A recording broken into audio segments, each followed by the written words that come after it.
जय शिवशंकर मित्रों मैं हरीश पांडे आज का विषय लेकर के प्रस्तुत हूँ।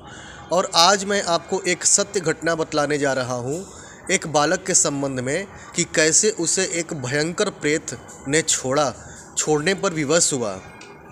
मित्रों, ये जो घटना है ये मुझे सुनने में आई थी एक ब्राह्मण देवता से।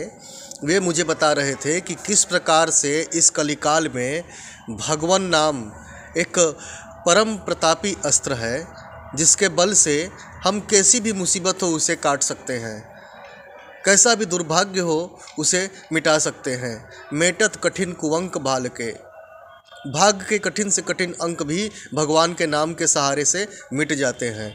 मित्रों, वे पंडित जी मुझे बता रहे थे, मुझे उनसे पता चली और ये सत्य घटना है।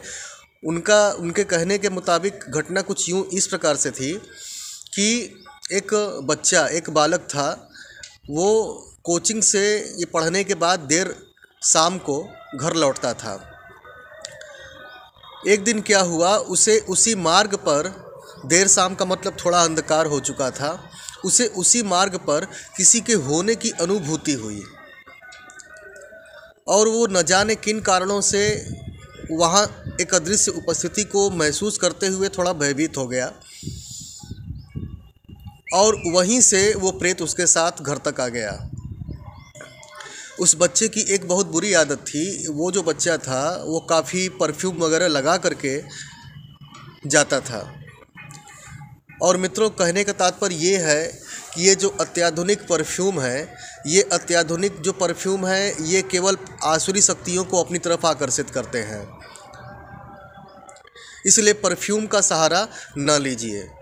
एक जो प्राकृतिक जो ये गंध भरी हुई है आपके शरीर में, नैसर्गिक जो गंध भरी हुई है, वो चाहे कैसी भी हो, आप उस पर आश्रित रहना सीखें।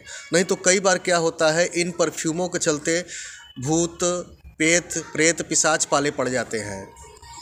और सायंकाल के टाइम में तो परफ्यूम, सायंकाल या सायंकाल के पश्चात तो परफ्यूम का इस्तेमाल करना भी नहीं चाहिए। तो उस बच्चे के साथ वो प्रेत घर तक आ गया और फिर होता क्या था कि जैसे ही सूरज डूबता था वो प्रेत उसके व्यक्तिगत कक्ष में उसे दिखाई देने लगता था। कभी उसके सिरहाने, कभी उसके पैर के पास, तो कभी उसके कमरे के किसी कोने में। इस प्रकार से वो प्रेत उसके संगत में हो गया।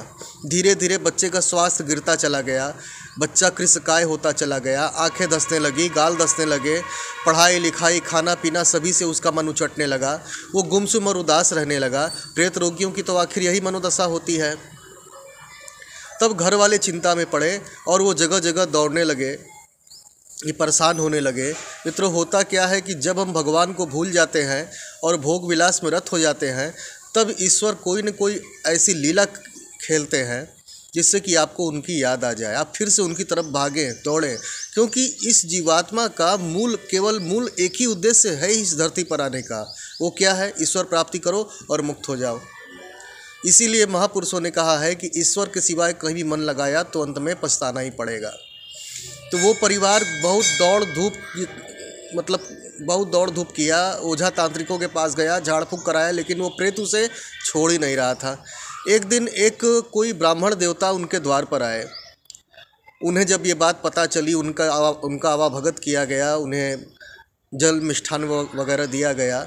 वे उनके आवाभगत से प्रसन्न होकर के बच्चे के समाधान के लिए उन्होंने कुछ बताया। उन्होंने ये बताया कि बस बच्चे से आप कह दीजिए कि रात्रि में सोने से पूर्व हनुमान अष्टक का पाठ कर ले और वही पुस्तिका अपने सिरहाने रख करके सो जाए। बच्चे ने वैसा ही करना शुरू किया।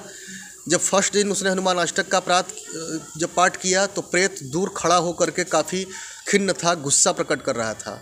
जब उसने दूसरे दिन पाठ किया तो प्रेत नहीं दिखा। जब उसने तीसरे दिन जब उसने पाठ किया तब भी उसे प्रेत नहीं दिखा। इस तरह से पाठ करते धीरे धीरे वो प्रेत उसके जीवन से ही दूर चला गया। हनुमान अष्टक के तेज ने, हनुमान अष्टक की पावर ने उससे बचा लिया।